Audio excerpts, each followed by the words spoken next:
Welcome to the brand new episode of the I Love ARR podcast. It gives me immense pleasure to bring a brand new guest in this episode. Today we have Aditya Modi. Aditya is one of the leading sound engineers and also a studio consultant in India. He's very well known for his work for a number of studios. He has been a very close associate of ARR Sir for over 15 years. It gives me immense pleasure to speak to him about his journey, and I'm also excited for you all to come with me while Adi takes us on a nostalgic drive in the cherished memories of the entire journey. And a little fun fact, if you remember the kid in Nayagan who says Ninga Nalavara Ketavara, that was Aditya as a little kid. Let's jump into the absolutely amazing, magical podcast with Aditya. It's my absolute privilege to have you on the podcast. And look, as you know, I'm on a very special journey to capture every special moment in this era called AR Rahman. And I feel very blessed to be in this journey. I'm creating something that will be cherished for a long time. Even if it's not for anyone else, at least for me, I'll keep going back and looking at all these conversations. So I'd like to thank you for coming forward, number one, and secondly also accepting my invite and supporting me in this journey. So it's been amazing. You're probably the 66th guest. It's been a dream run for me. So yeah, thank you so much. Thanks for having me. So great. So how are things with you? So I know we're still going through very interesting times. Everything that's happening around the world, and so how are you keeping yourself positive? How is it going in general? Yeah, it's in a way that's is I don't know how to say it, but it's been a good thing to be able to spend a year almost with the family. Not distracted by work, so that it turned out. I mean, that's the positive side if you want to look at it. If we start looking at the negatives, there's way too many, and then we can get depressed about it. So of course the world is in a shit shape now, but as a family we reconnected, we spent time, we did a lot of things, we grew to each other. The daughter didn't go to school, so it's been wonderful just to spend time, three of us, and take care and see how, spend the whole year together. It's very rare. Actually, it probably can never happen otherwise. So that's a good thing. Of course, work got affected for a bit, and we're picking up the bits and pieces back up.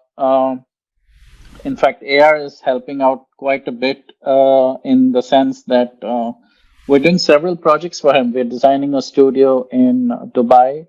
We're constructing a whole facility and a school for him in Bombay. We have a lot of exciting plans in Chennai as well. So he's keeping me busy, and so I can't complain. Right. I know he likes keeping his team members on their toes. For sure. Look, we're going to be talking about so many things relating to Sir and your journey, your experience working with him, working with this team. And before we jump into all those aspects, I want to take a step back. I would love to hear more about your childhood. What's your childhood been like? And did you know that music and sound engineering and stuff like that was the thing for you, or when did you even realize that this was the thing? Okay. So I was actually born inside a recording. Dad had a studio where the studio itself was the apartment they lived in. Wow. The hall was the studio. There was no bedroom in that apartment. There was a kitchen and a hall and a bathroom. That was it. It was and the hall. Before I was born, my mom and dad lived in the studio pretty much because they couldn't afford a separate house and a separate studio and so on. So we just converted their house, and he used to work as a sound engineer from the house, and I was born there. And what happened was, now all of a sudden, my dad couldn't record with me inside the house because I'd start crying or making sounds and stuff. And we were not advanced in these acoustics and stuff. It was just a simple home. So my mom would literally have to carry me outside the house slash recording studio, take me for long walks while there's recording going on inside the room. And so I'll wait till the recordings are over. Then my mom would take me back, and we will live in that room, which was the studio slash bedroom slash hall and everything. Eventually, he grew. We managed a separate home. The studio continued, and we picked up. We moved to a separate place so we could live separately. And then that grew further. He actually, due to God's grace or whatnot, his studio business became quite expansive and quite extensive in Chennai. It was one of the most premium studio facilities that Chennai had at that point of time. This I'm talking about the 80s, of course. And pretty much all the advertisement work, not so much cine work, but all the advertisement work that used to happen back then was happening at my dad's facility. At this point, it was not just one studio. It was a whole building, multiple studios. There was video, there was audio, there was shooting and everything going on. And so the building was upstairs and we lived on the ground floor. So I used to, as a child, when I was 5 or 6 years old now, I used to just come back from school and go straight up to the studios and go into one editing suite and then go to the recording room and then go to the shooting floor and just bounce around. That was my play area. So my dad's studios were my play area. So all my childhood, I was in that environment. I just grew up in studios. And interestingly, AR sir used to come here. This was his choice of studio for recording all his jingles. He used to do ads before he did Roja. And most of the jingles were recorded in my dad's studio. And many years later, when I started working with Sir full time, he would remind me of how I was notorious during the recordings. When he was present, I was just sitting on my dad's lap and making a mess of things. And he would see me like, okay, this guy is doing all these things. My dad is much senior to AR, sir. So he would fondly recollect these memories, and he would fondly recollect them when his children were doing exactly the same thing in his studio. So Katija and Rahima would come into the studio and do the exact same thing. They would play around, fool around, and just run around the studio. And he would say, you know what, 15, 18 years back, you did exactly this in your dad's studio. So at this point, it was already building in me. This was what I saw. This is all I saw. Day in and day out, I just saw the whole sound world and the whole technical audio world and so on. And my dad then, he sold this business because it was quite profitable. We got a good offer. We sold it and he got out of this business and he went into studio consultancy. So what he did was design and build studios and also sell equipment like all the speakers, microphones, whatever required for a studio. He would import them and sell them. By this time, I was already a bit a teenage kind of thing. So because of what I did see as a child growing up, I decided immediately after 12th standard, I was really not good at academics. In school, my school, where I came from, they had no sort of extracurricular or anything outside, your science, geography, mathematics, English, Hindi. That was about it and nothing more. So I was quite annoyed with that, but I finished school. I finished 12th and then I said, Dad, this is enough. I don't like this kind of education. I just want to get into sound.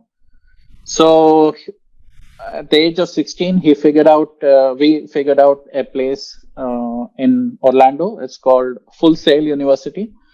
So it's supposed to be the best sound engineering school in the world. I believe it still is, but at that point, certainly it was. This was in the year 2000. And so I finished my 12th and immediately took a seat in Full Sail. I started studying my recording arts and sound engineering there. So I moved to Orlando for this from Chennai. And for whatever reason, Dad had taken me to AR sir's place and said, Adi is going to do all this. And AR sir said, whenever he's back, ask him to come here. So I took his blessings and left. I finished this education, and I knew. So I really did very well in the college because it was something I really liked. So suddenly I was doing well in academics, but it wasn't academics like we have in India. It's actually we work much more. It's a wholesome education that they have. So got into that, really enjoyed. Now it was a point of time to decide now what to do. Now I had tasted, it's living in US is so cool and everything. Now, do I want to go back to India and all these ideas? So I And knew how on one many side. years was it in the US? So the course was 16 months. The degree was 16 months. It was like a super packed course. It was a 3-year degree, but they finished it in 16 months. So then what I did is I said, I'm going to spend some time in the US. I spent a year after that. I moved to LA immediately after this and I started DJing there. So I had some friends who were in the school and they said, hey, come over, let's figure out our life in LA. And we figured out DJing, and we used to DJ with records like vinyl. And we did a lot of Desi Indian parties there, Punjabi parties mostly.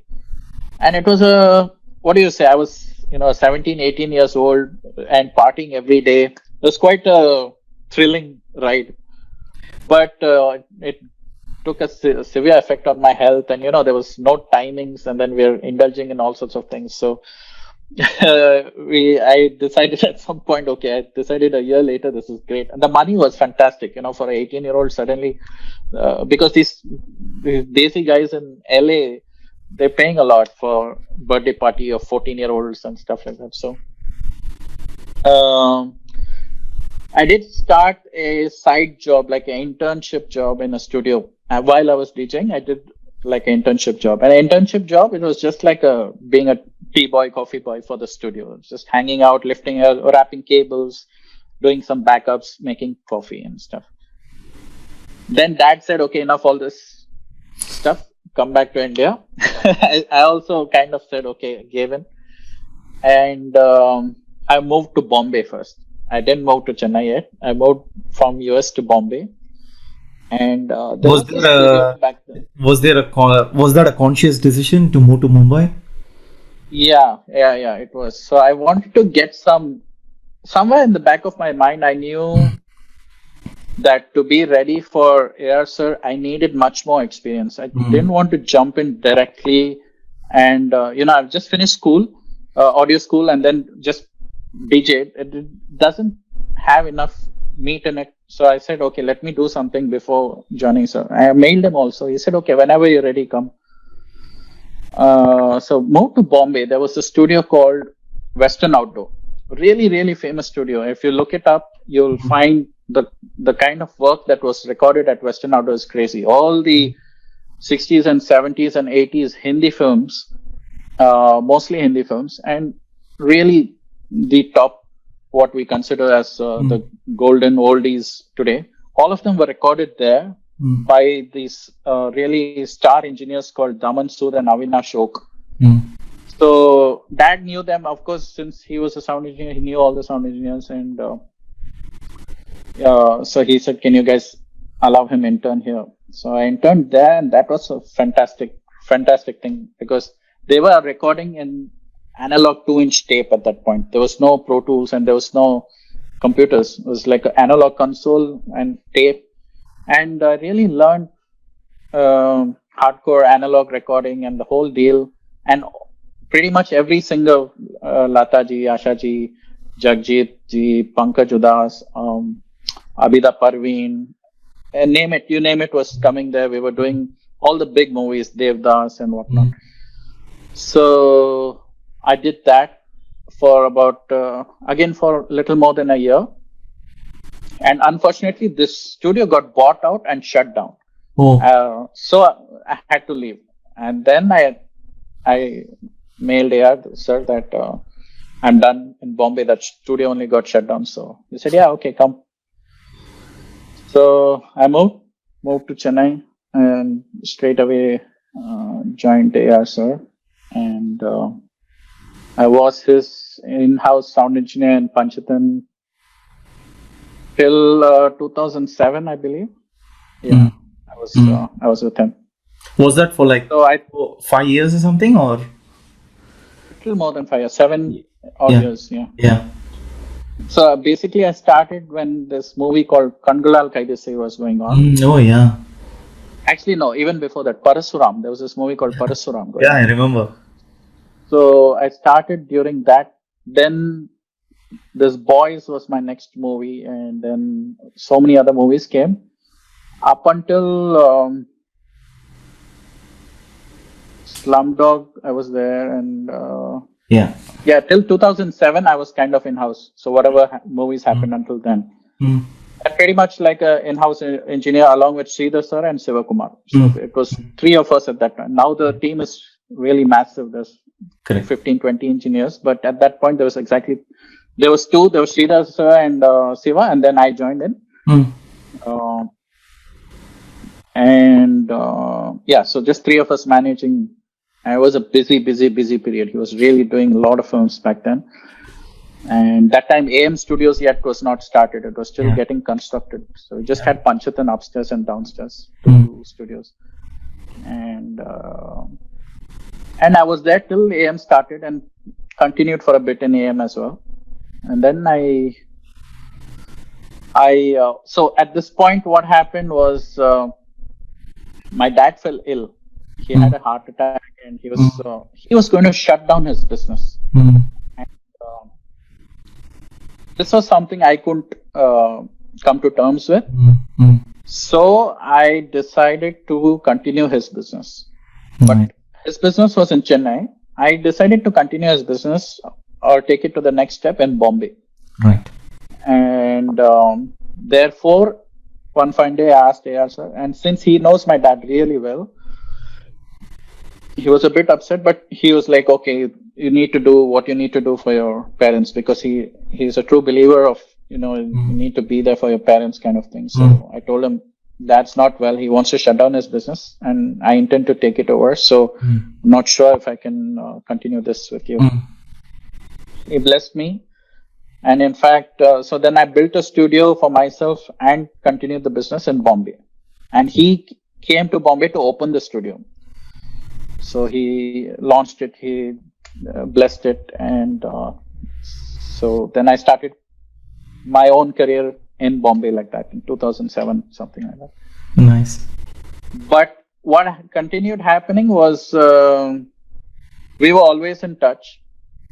He would keep bringing his movies. Jodha Akbar was completely done in my room in Bombay. There was a lot of Slumdog that we did remote. He was in LA, we were in Bombay. We would used to use my, and a lot of jobs we did. We continued doing that, and so I didn't stop, even though I had stopped in-house, but there was still, and then we had started touring heavily. So I toured a lot with him. So I'm just going on blabbering. No, it's good. I'm absolutely loving it. This is exactly what I want to hear. Amazing. So we started touring. I started touring with him in 2004, I think. So we did quite a few US tours, Southeast Asian tours. Also his first ever Indian tour, Unity of Light, I think, 2004 or 5 something. It was Calcutta, Chennai, Bombay, and somewhere else. So that tour I was on that tour. So it was most of the time at that point it was KG Singh, Sridhar, and myself. Siva would also join. We would tour a lot. I continued touring with him till 2012 or 2013. Most of the all shows, and yeah, and then and then I've been designing a lot of studios for him. Right. Did you design the Mumbai studio as well, which he's got? The one in Powai, yes, yeah. That's completely my design. Right. And now we're building a new facility in Andheri. Yeah. So in Andheri, we're doing a few studios for his use, and then half the property is actually the KM school. Yeah. Bombay version. Yeah. So the whole thing I'm designing. I'm hoping it'll be ready by March. Should be. So there are plans to open up the school this year? Yes, certainly. It got delayed due to the pandemic. Honestly, we stopped work for about 6-8 months, but now we are on a fast track process to finish it up in Bombay. The Bombay school won't be as big as the Chennai school. It's Bombay, so we have real estate limitations, but it's still pretty decent for a school in Bombay. For sure. So, yeah. For sure. So, I mean, of course, you've designed so many studios, and were you part of the design of AM Studios as well? Yeah. So when AM was getting constructed, I was an in-house engineer. Yeah. Okay. I was not a consultant on the project. Yeah, but I was a staff of AR who would go and overlook the project happening. So that, it's like AR and us going and checking, okay, is this happening? Is that happening? So that way it was not my job or my business, but we were looking at it looking at it taking shape basically, and ensuring AR's vision was being translated and such. So I was involved in that way. And Sridhar and I did the first recording at AM Studio when it launched as a test, like we doing a guinea pig project, and we did an album for Guitar Prasanna. It was called Electric Ganesha Land, I think. So that was the first album he and I recorded. So during that time, we figured out a lot of the niggles that, this cable isn't working or something. And Sridhar and myself sorted that stuff out. Then we did an album with John McLaughlin there. All this was happening before AR actually started even using that place. So we were getting it ready for him. And yeah. So. Right. Interesting. I mean, look, just out of curiosity, what goes into designing a studio? Where do you start, and what are all the aspects that you would look into to design a studio? And then the second part of the question is, how do you make that studio stand out from the others? And the reason why I ask that is because it's a very long question, is stuff that comes out of Panchatan obviously is more like a benchmark compared to stuff comes out of elsewhere, and it's always something that is appreciated of the crystal clear sound, even the pin dropping and everything that we hear. And just curious to know all these aspects. What are your thoughts on that? Yeah, sure. So today it's become my sort of today studio design is kind of my main thing, what I do most of the time. So I'm enjoying this journey very much. I got into it by default. Actually, I didn't study designing studios, but I studied sound engineering. So I have that in my head. I know how sound should sound in a room. And then there was a lot of trial and error, and there was a lot of what do you say? When you're young, you have overconfidence that, I can do this and I can do that. So during that process, there was a lot of learning, a lot of knocks on my head, because I thought something that if you do like this, the sound is going to be right. But then sometimes I was playing with the client's time and money, and realizing, oh shucks, this is not how it is, and that's not how it is. So there was a lot of learning happening, because sound engineering, I know this, I'm pakka with that. studio designing, it took me some time to get to where I am, but I'm very happy that I went through that journey. Yeah. And then I started using mentors. So Right. to design studios. So there's this world famous acoustician called John Stark, based out of New York, and they have a company called Walter Storick Design Group, WSDG. So I started learning and understanding from him and his team on how studios are designed, and that's when I kind of evolved myself into, okay, this is what it is. So that helped me a lot, that journey with John Storick and learning how studios are designed. And now I have another partner who's also helping me in this whole journey called Rollins. So he and I design many studios together. So what goes into studio design is, the very first thing that we ask a client is his vision of the studio. Because at the end of the day, it's a space that the client is going to use, and in a studio you're going to use it much more than you're using your home. Even you're going to remain there 15-18 hours a day, so you're going to live in that place.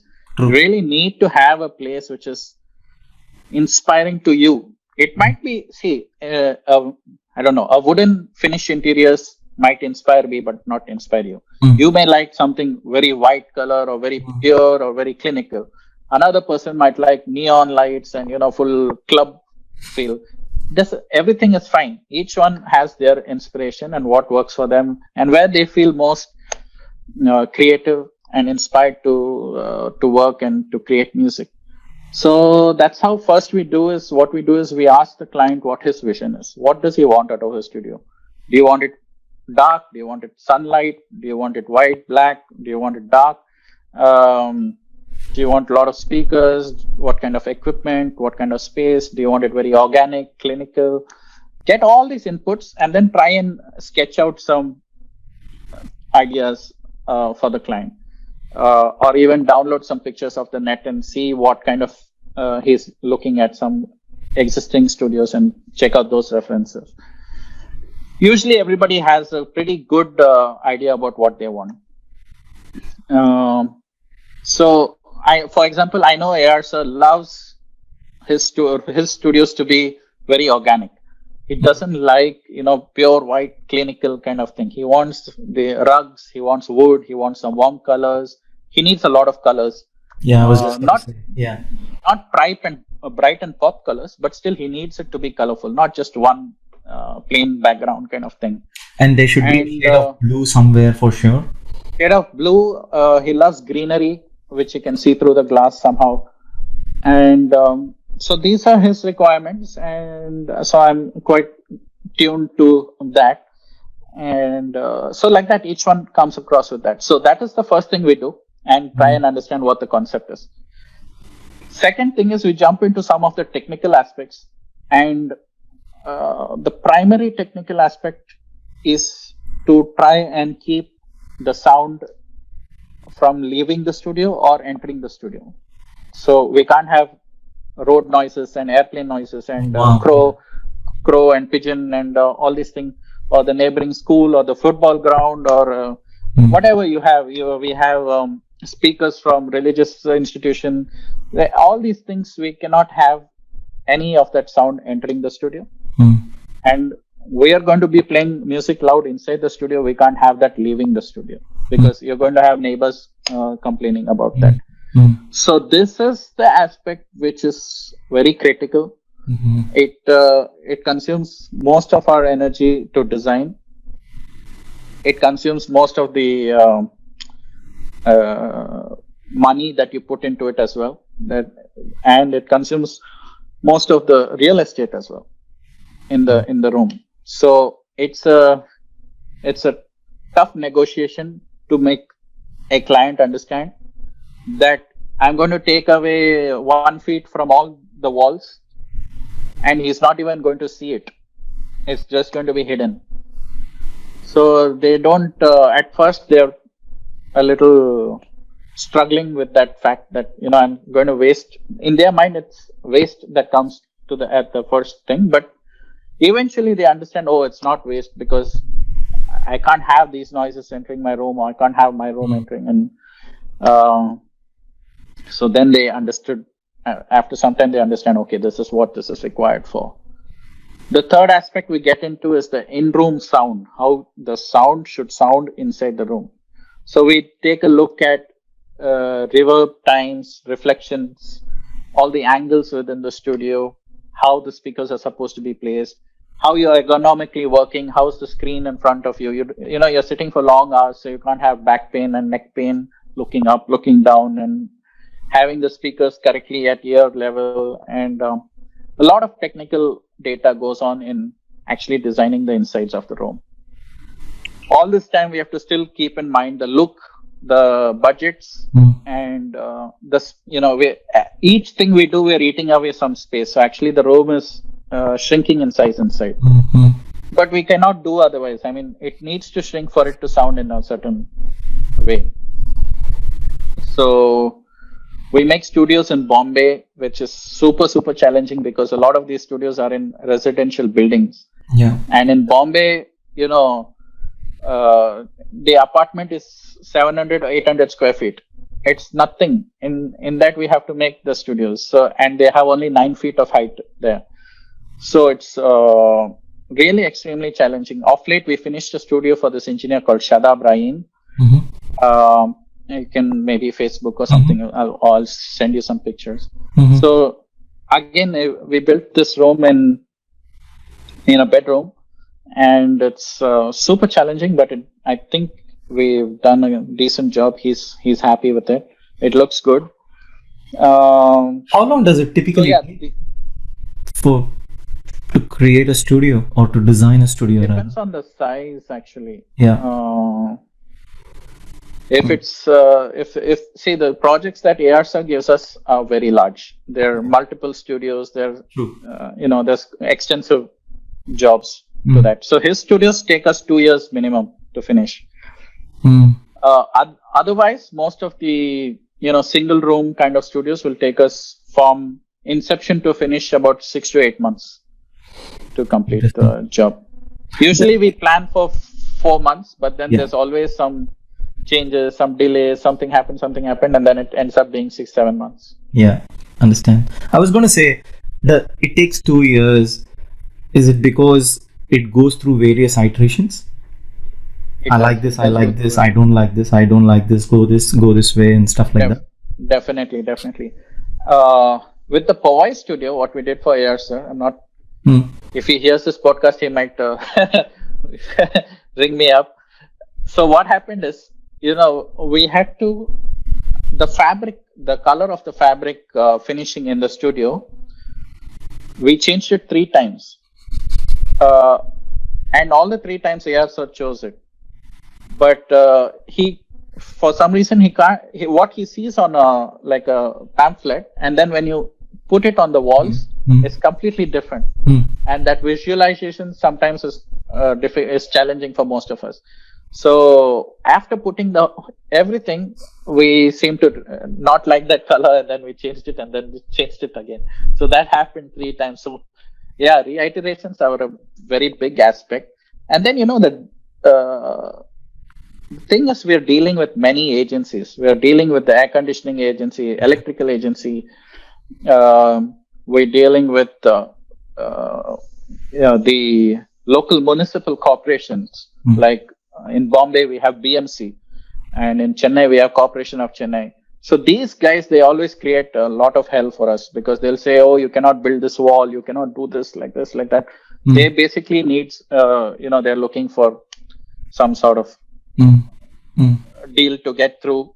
And so those challenges exist. Yeah. And we have to face them. Yeah. Yeah. And obviously, it's a given that it's too hard to please, sir.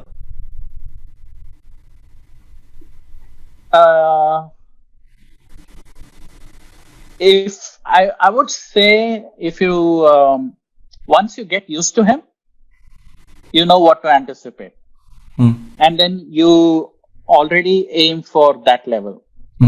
But yes, if you're not used to him and you don't know what he's anticipating. So I'm now right. It's I started with him in 2002, so it's almost 20 years, no, 19 years that I have understood what he wants. So by now I better know what he wants, and otherwise it'll be a huge issue. But yeah, for somebody who's new and who's starting off, it will be a challenge. Mm. So we're designing a studio for him in Dubai. So the studio is going to be a part of the Dubai Expo. Nice. So there too, I think I overshot everyone's imagination by a few things, and we had to in fact tone it back due to budget and space requirement. I went quite all out, and the expo didn't have that much space for us, so we had to kind of slightly pull back from that. But we still have the vision of what we did first, and he uses it as a benchmark when we explain, hey, you remember what we actually did? That was so great. And so Right. yeah, things like that. When is that expected to be ready? Before June, July, I think. This year. Nice. Good. Because the expo itself has to start by September, so we need to finish it earlier than that. Very nice. Great. And yeah, it's definitely been a journey, about 20 odd years, and the years to come for sure. So I'm sure you will have plenty of amazing memories of working with Sir and his team. And anything that comes to your mind, I mean, you've worked on a number of projects for him, and you're also working with him as we speak. Yeah. Any memories that comes to your mind that has registered? Sure. A lot of memories. Maybe I'll pick on one. So back in the early days in 2002 onwards, when I started working with him, he would frequently go to London. He had a studio. He has a studio and a home in London, and we would do parts of our Indian work in London just as a break. We will take a break from India and then from Chennai and then go to London for. Sometimes it could be just 4 or 5 days. Sometimes it was extending to 1 month or even a little bit more than that. So these trips to London were very frequent, I think once or twice a month. And those trips were quite fun. It was just two of us. It would be either him and me, or it would be him and Siva, or him and Sridhar. So he would pick one of us, and then we would accompany him, and then we would be his everything, like pack his bags, get his cabs, organize his clothes, get his breakfast sorted, dinners, and of course engineer for him at all times, and live with him in the same house. So those times were quite it's a very different or you won't believe what's happening. And he's calling. Tell him you're on this podcast.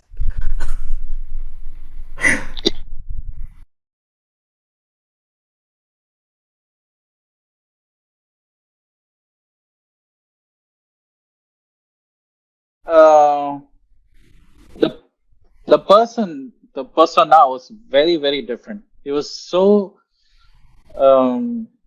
we would live together like roommates, and there were times where he would end up cooking for me or us. So, of course, I would cook for him many times, but I have a constant issue with migraines, and he knows that. And there were some days where I just couldn't wake up. There was no way I could wake up because of my migraine, and he'll wake me up a few hours too late, and then say, "Hey, breakfast is ready," or whatever. So things like that. Completely. What did he cook for breakfast? I'm curious. Eggs. Coffee. So that was his thing, and he likes his coffee like Paisam. So 3-4. That's a black coffee, right? He likes a black coffee, doesn't he? Now he's changed, but back then he used to have really sweet coffee. Now it's different. Yeah. So he will actually wake you up later, conscious that you had a migraine thing. Yes. Wow. That is sir for us, by the way, right? That's yeah, exactly, and many things like that, little things throughout the journeys. So one of the incidents specifically, it's a slightly long incident. You want to get into it or no? Please, love to. So we we were so he of course he shops a lot. He loves buying gadgets, and so we were buying stuff. We bought stuff throughout this journey in London, and there was cameras, there was laptops, there was God knows all sorts of things. And a few days later, we decided, okay, let's head back to India. Let's head back to Chennai. So there's really lot of stuff, like really lot of stuff that we had purchased in that trip. And you get this tax return refund at the airport because whatever you buy in London, you get tax refund when you come. For the tax refund, you need to go and stand in another separate queue. Correct. You need to open up every box. You need to show them the serial number that stuff is really inside. Show them the bill. You need to have filled up the form at the store when you bought the stuff. It's a lot of work. If it is just one TV or something, you can do it quickly. But we had 20 boxes of things, different things. And it was just me carrying all of these things in a small van. And so he asked me to go early to the airport and get this tax refund stuff. And I was doing that, and he arrives to the airport a little bit later, and he said, "Enaya pandra." So I said, "No, standing in line and getting all this sorted." "Illa, yan ticket hai liya main." So I said, "What? Where's your ticket?" And I said, "I don't know. It's cancelled for some reason."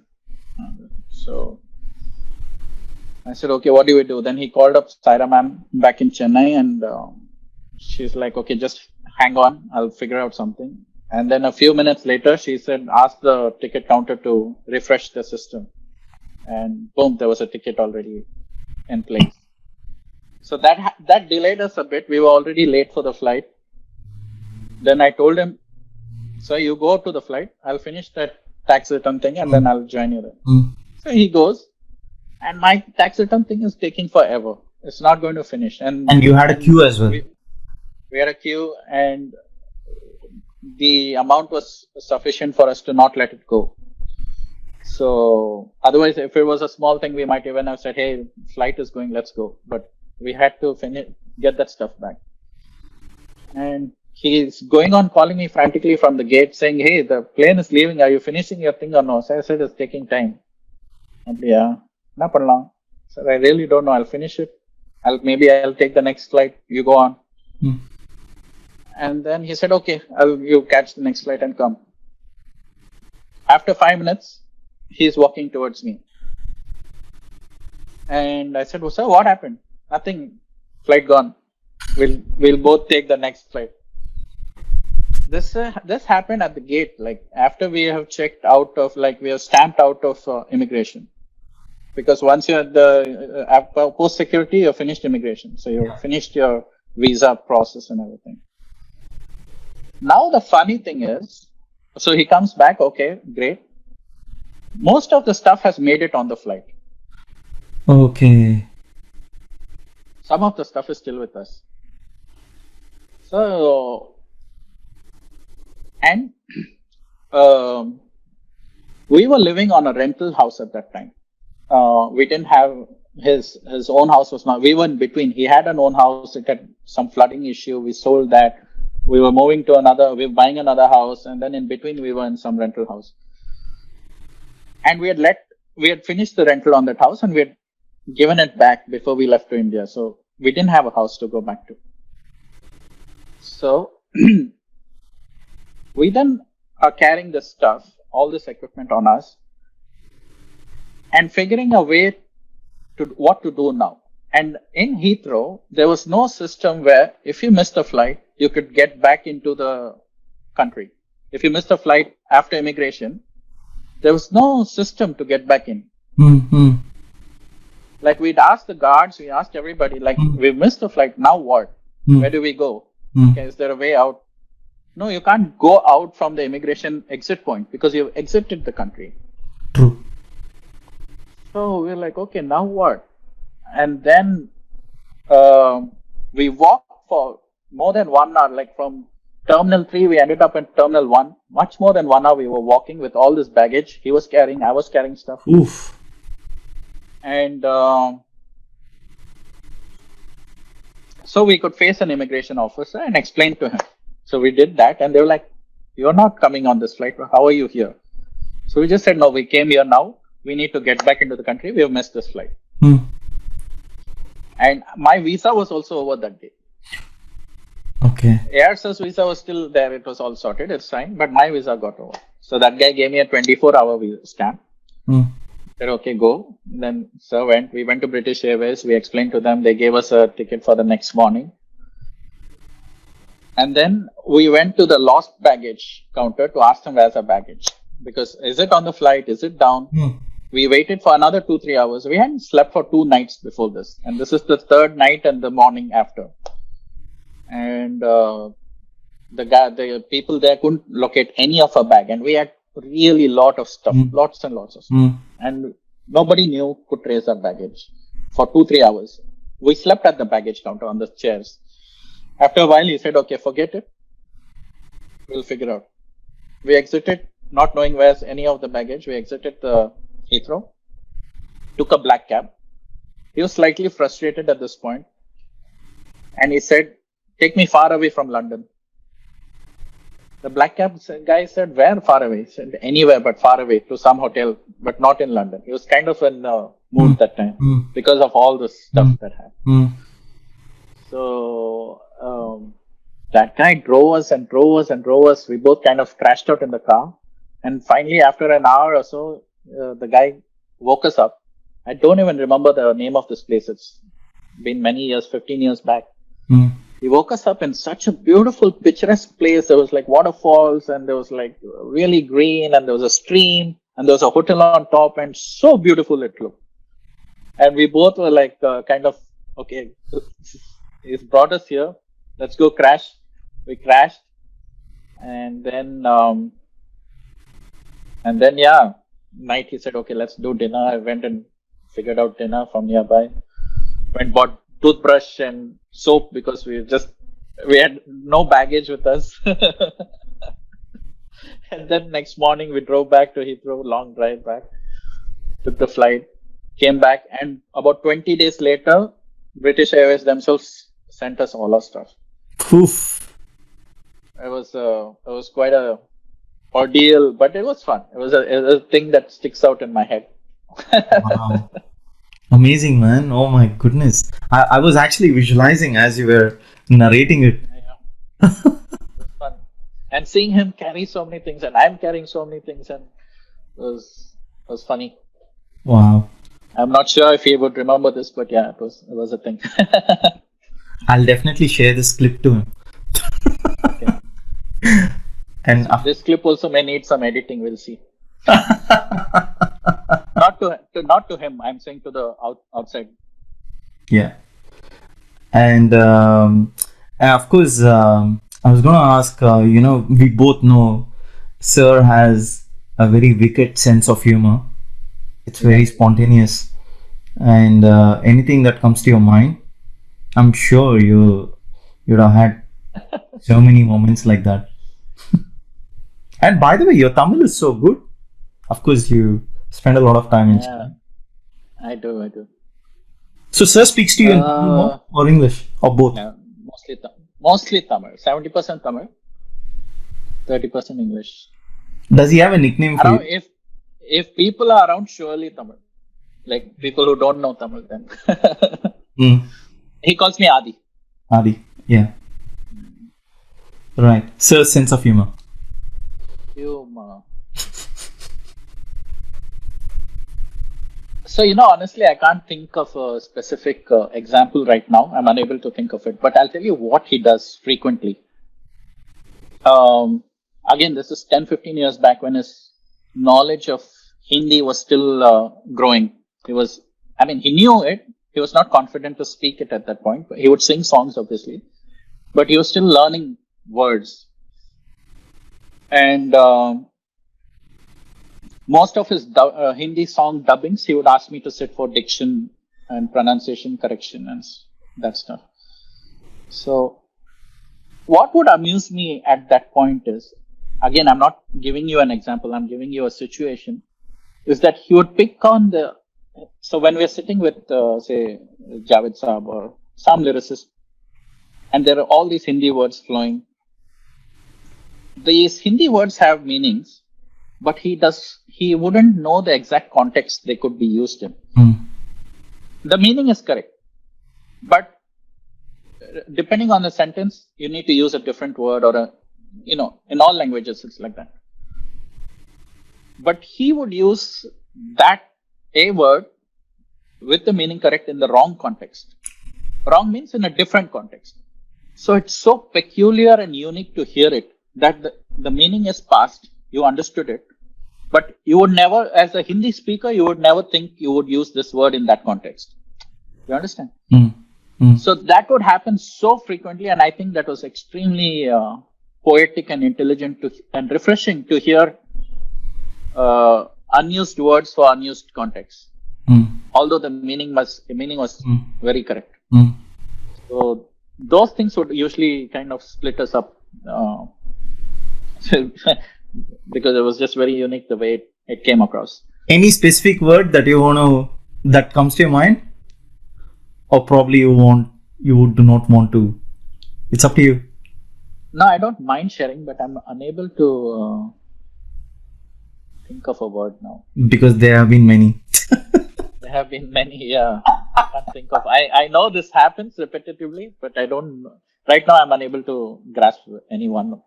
Exactly. And of course, he always used to joke about this. एक गांव में एक किसान रघुता था. I've heard about it. So that is a continuous feature. Even now. But yeah. In Chennai, if we go to like auto rickshaw guy and say, Rahman sir, வீட்டுக்கு போனோம்னா, say Aditya. But if say Raghuman வீட்டுக்கு போனோம்னா, தெரியும் பண்ணலாம். It's like that. Right. And is sir into food?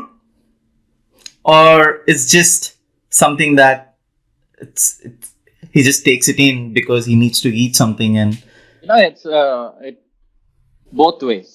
When he wants, so when we were back then again 2004, 5, 6, he was very much into food. He would really look forward to his mom's food. Was extraordinary. She would make crab for us a lot of times and whatnot, all sorts of dishes. And he used to love paya with his pongal early in the morning. So paya used to come from home. Pongal used to come from this restaurant called Woodlands in Chennai. And so basically the cycle which everybody knows is we stay up all night, work, and then sleep in the morning, right?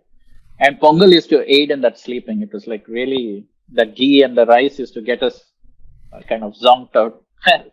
So there were certain times when the pongal was not there and he would look for a driver and there's no driver. And then he would just start driving, and he was questionable driver back then. And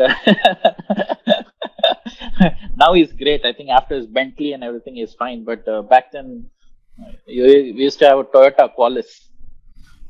Weird car, but yeah. So he would drive Sivas, Cedar, me, go to Woodlands Hotel or something, and he drives his Nano in the middle of the night though these days, right? I mean, these days. Nano, yes, he does.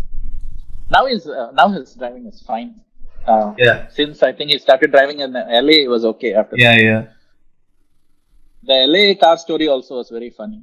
Mm-hmm. He had called me before buying the car because I'm a little bit into cars as well. Yeah. At least knowledge wise. So he had called me from LA. Hey, I need a practical car, but cool car for LA. So I thinking about what kind of driver he is and he wants to buy a car. No, I had suggested the Mini Cooper.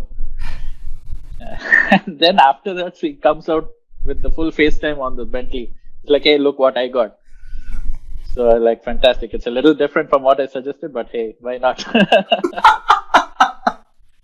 In fact, we spoke about cars as well in Sir's podcast, and Okay. in fact, I told him, Sir, I'm not sure if you Your know, car. my previous car was a white color car because you had a white Bentley then, and I asked him, Okay. All his cars are white.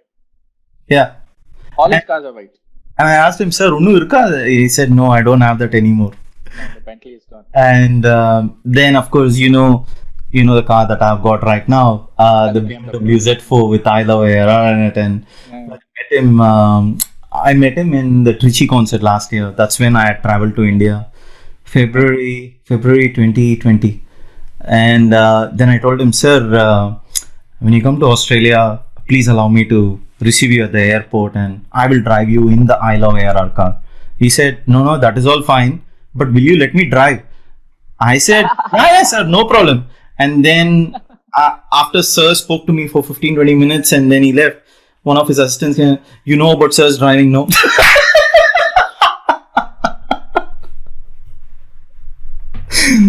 So, Yeah. Yeah. But I think he does well outside India because it's much easier, I think, to drive outside India. So, yeah, I'm sure you'll love it. Great. And so did he so visit you there in Australia? uh, he, he, he, he did in 2017 for the concerts when he came Sydney, Melbourne, and New Zealand. Yeah. So yeah, I You mean, hung out with him that time?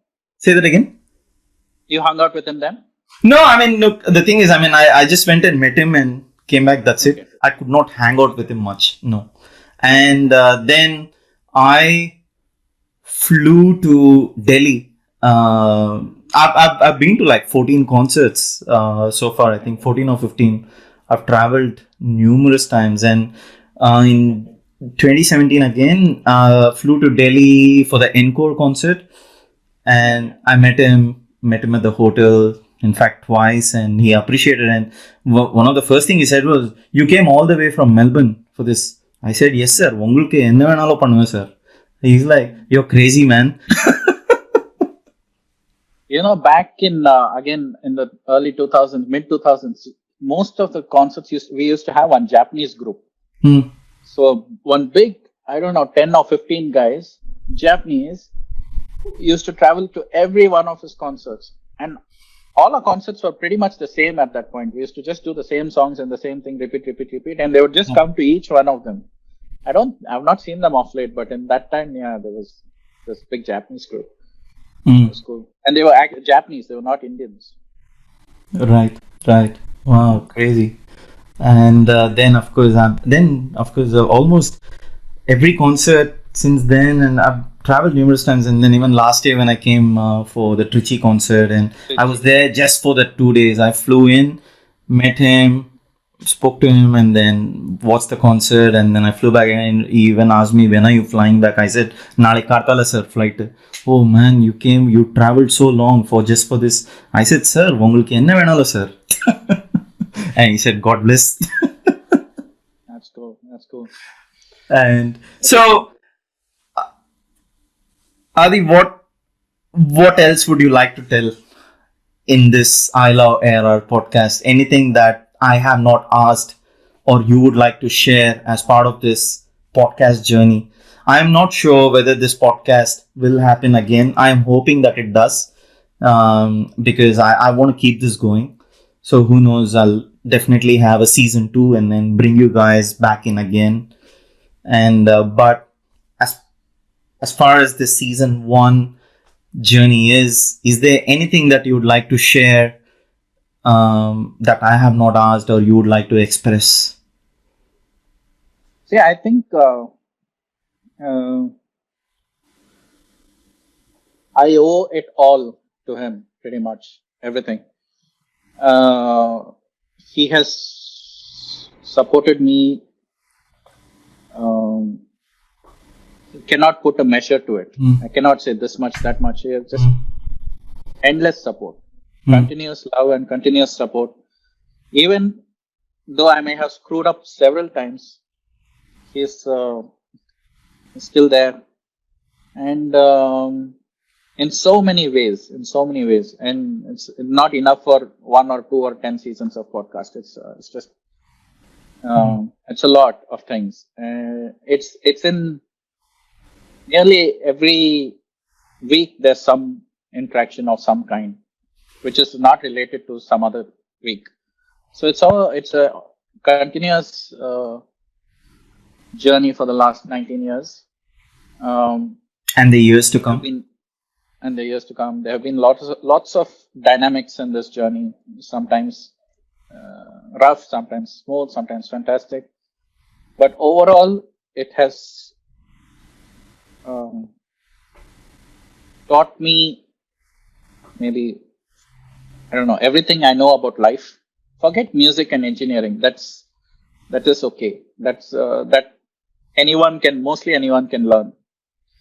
It's not a special skill for me alone. Anyone can get into engineering or music. People have do wonderfully well in those areas. And but life skills, how to grow as a person, these things have come heavily from my boss AR, and Mm. that's something I can never repay or even offer. Even saying anything is just too futile. So it's just overwhelmingly large, that whole space, that whole learning, that whole experience, and one can never have enough or never return enough for Mm. that. Mm. so Mm. Mm. so yeah, for that I love him. I thank him from the bottom of my heart for all that, and yeah, hope this thing continues forever with him. And yeah, Amazing. Love it, man. Love it. Absolutely love. In fact, um, something that came to my mind as you were describing it is when I came for the Trichy concert last year. One of the artists who was part of the group asked me, "You traveled all the way from Australia for just for this concert?" And I said, "Yeah. I mean, this is something that I have been doing for so many years, and this is why I came." And he said, "Why?" Uh, I don't want to name. And he asked me. He was yeah, curious, not about questioning it, but he was curious. And he said, I told him, um, I couldn't pick a reason, but for me, uh, when it comes to Sir, that's it. There is no looking back, and uh, I just make my decision right at that minute. And he said, interesting, but why? He continued. I said, look, it's beyond his music. It's the person Sir is.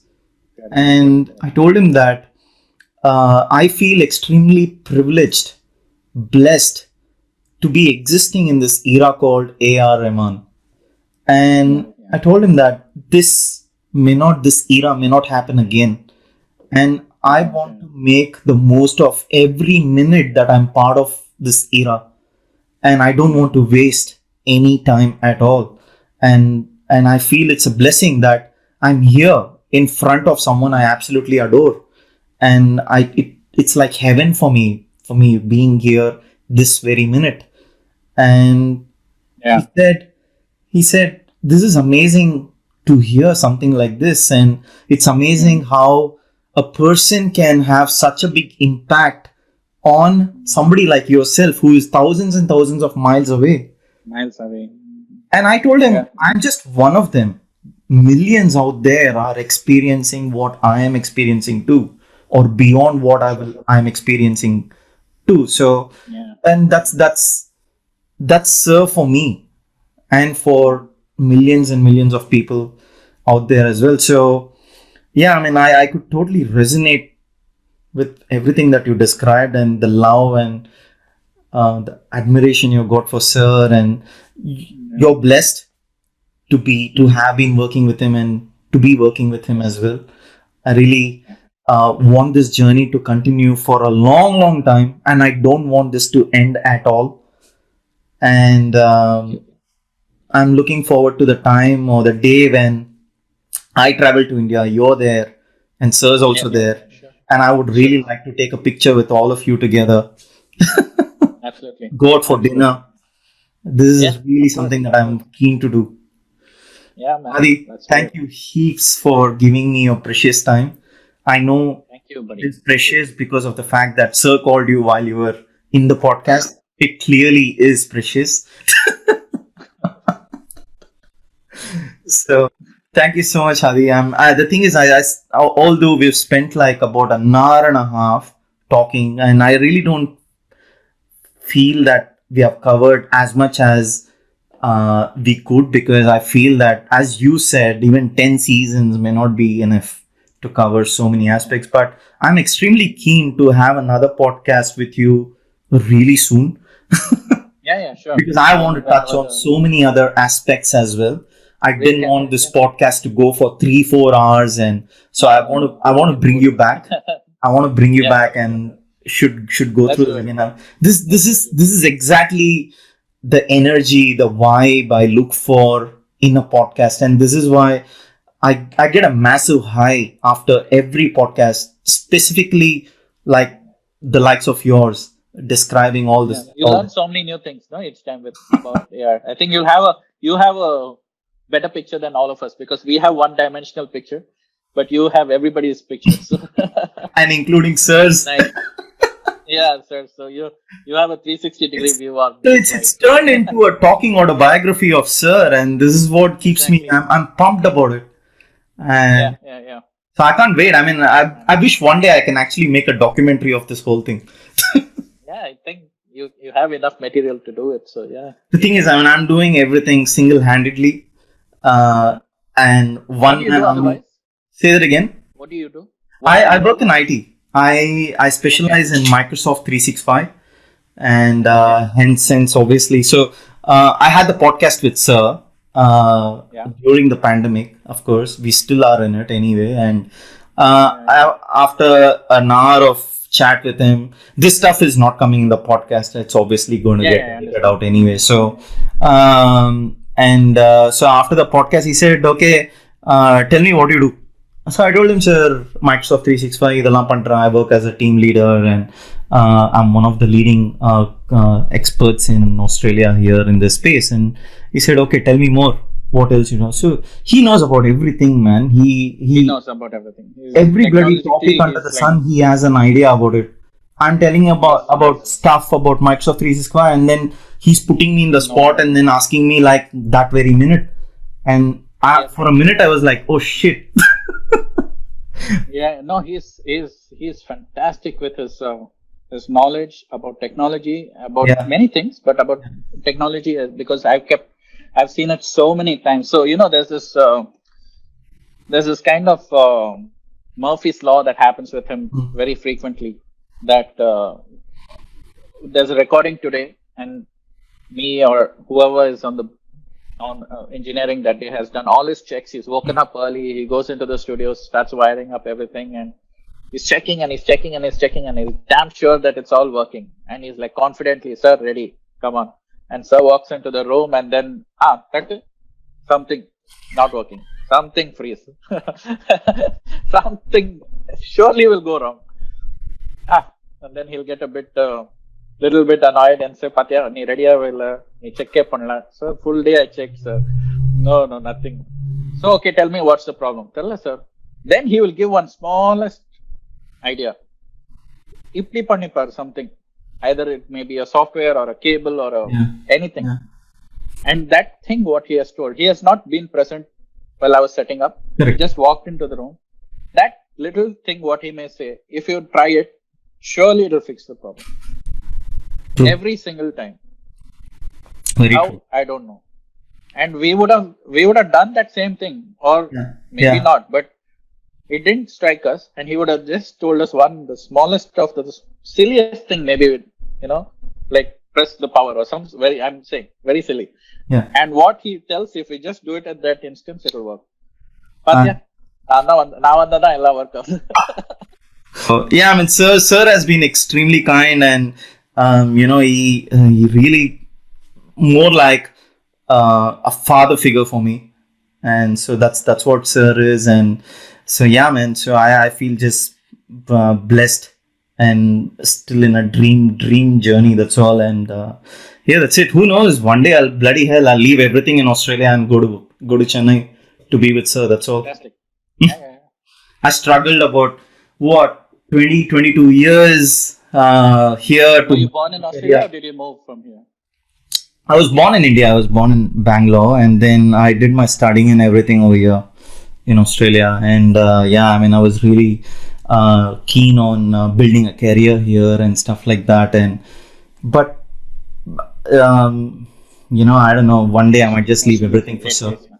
Huh? Australia is a great place, I think. It is. This. It's, It is. it's better than the rest. New Zealand and Australia. So you guys are sorted. Yeah, I mean, at least in the current situation. Yeah, that and otherwise also, I think Yeah. sorted places to be in. Yeah, I Happy places agree. to be in. Yeah, I agree. And dude, it's been amazing, man. It's so good to have this chat with you, and I'm so excited. Like that's the energy that we both share, and this is exactly you can clearly see the excitement in me, and this is what I'm passionate about. I'm doing it all in my personal time, and